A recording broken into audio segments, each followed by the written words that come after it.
Hey guys, my name is Mysca and welcome to Overwatch Central. In this video I wanted to talk about both support and solo queue, and I kind of know already what the comments on this video are gonna be. Oh, the number one tip to play solo queue is to not play solo queue, ha ha ha, and all that.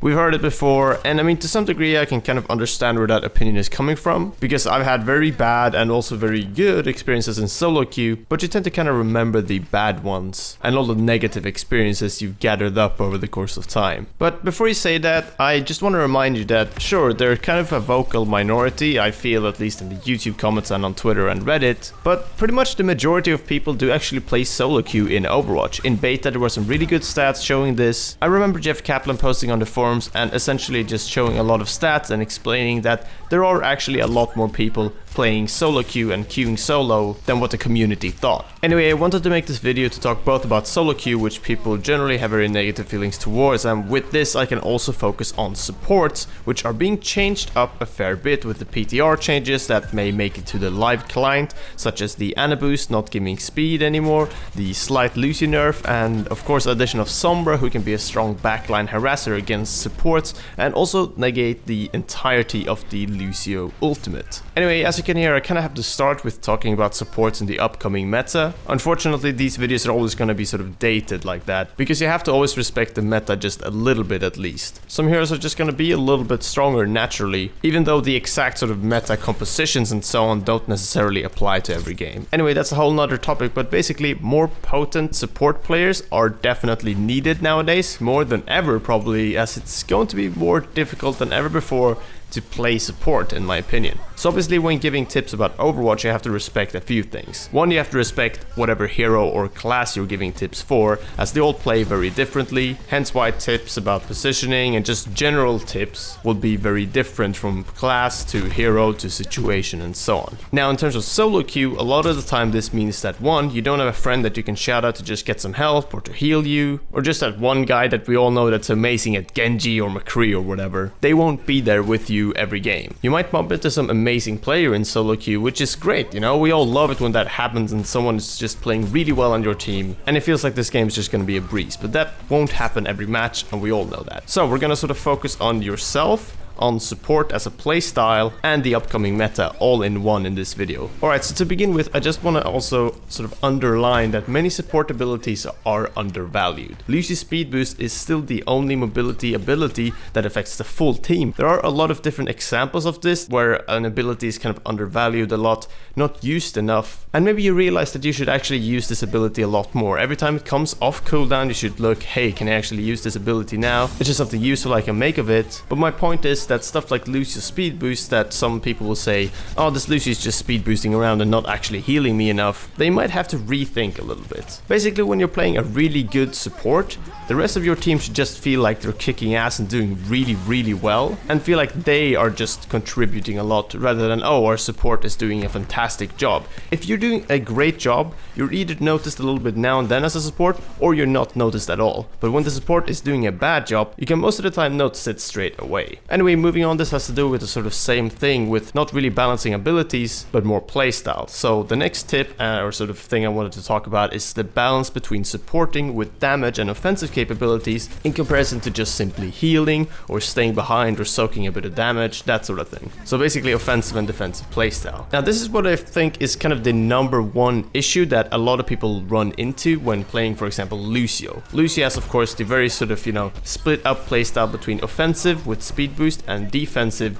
with healing. Now I always feel like a lot of people just stay on the healing all the time, they do it too much, especially in solo queue, because they feel like, oh, if I just keep my team alive, then we'll win, right? But the thing is, the Lucio heal doesn't really keep your team alive all the time. It doesn't do it very reliably either, it's not a very strong heal, and it's only really good to stay on it when it's actually a sort of long range skirmish. So whenever the enemy team is trying to get not really some picks on you, but at least some tags and some hits on you before a fight starts, that's when the Lucio heal is actually really good, because your team will just take a little bit of damage over time, which might matter if a fight was coming up and your team already started on lower HP, but that's when Lucio heal is pretty solid to stay on. However, the speed boost is actually a lot of of the time better to sort of default to. And switching between these offensive and defensive abilities is very important to constantly think about. It's kind of like activating a normal ability. That's the way you should approach switching between playstyle. Alright, next up is that support is actually a bit easier to learn from watching pros play in comparison to DPS. You can't really learn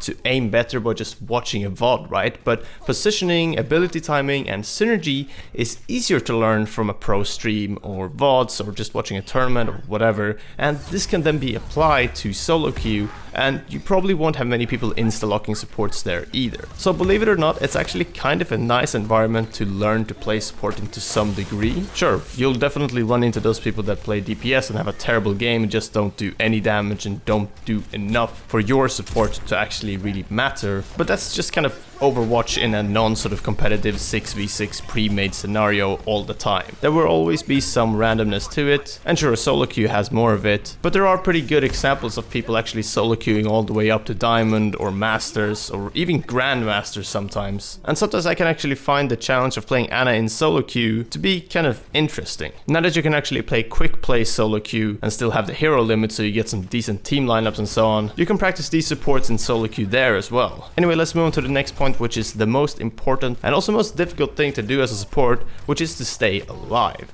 Now, solo queue can be extra challenging since you can't shout at your friend to help you just all the time, but at the same time you can also be more independent a lot of the time, which is favorable when playing solo. So what I kind of mean by this is that a lot of the time as a support, you have to sort of focus on yourself, respect the team's decision, and sort of act according to how your team acts. And in the end, you're always kind of independent when playing support. Some DPS characters really rely on combos such as this Beyblade combo with the Ana Nano Boost and the Reaper Death Blossom, or just similar combos with like a Zarya and so on. And those might be hard to pull off in solo queue if the DPS aren't communicating properly, but for you as the support, you can sometimes call pushes as Lucio and people will hear it at least and go with you, or they'll just see and feel that, oh, Lucio's speed boosting, let's go through the choke, or wherever the whole team is going, and you can kind of guide your team like that while still playing in a sort of independent way and with an independent type of playstyle. I'm sure this is kind of a bit of an unpopular opinion to some degree, because a lot of people will just feel like, oh, that one time I played Lucio on control in solo queue was terrible and nobody listened to me and everything just went wrong. But I don't feel like you should just let one game here and there to just pull you down like that and just have you not ever play support again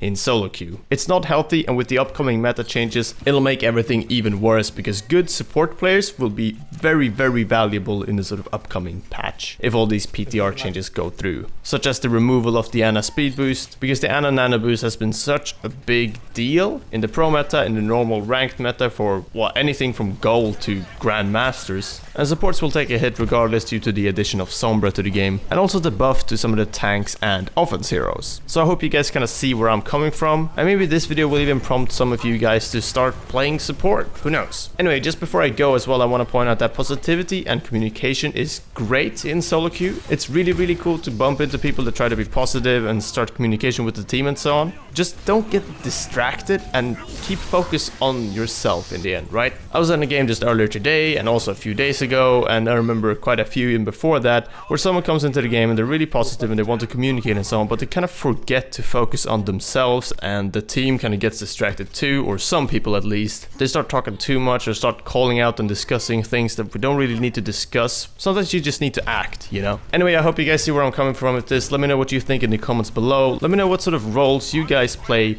in solo queue, or maybe all the comments are just gonna be, nobody wants to play solo queue anyway. Why would you even make a video like this? And I'm not gonna play solo queue just because of this video. I'm just gonna keep playing whatever else I'm playing. But hey, I'm not here to try and tell you what to play, how to play, or whatever. I'm just here to try and make your Overwatch experience a little bit more enjoyable, and maybe you'll even learn something, who knows. Sometimes I get the impression that some people that watch our videos seem to think that we try to act like we know everything, or that we're perfect and play the game to a perfect and amazing level, but I can assure you that that's not really what we're all about. We just really, really like Overwatch, just like you guys. Alright, I think I've made my point, so I'm gonna call it here. Thank you very much for watching. Subscribe for more Overwatch content, and let us know what type of videos you want to see in the comments below, or just tweet us at Twitter. But if you see a good video idea in the comments below, make sure to thumb it up so we see it. A lot of comments on tweet has actually prompted us to make certain videos, and a lot of the time we actually credit the person that did suggest it as well. Alright, now I'm finally leaving. Goodbye, take care, and until next time, see ya.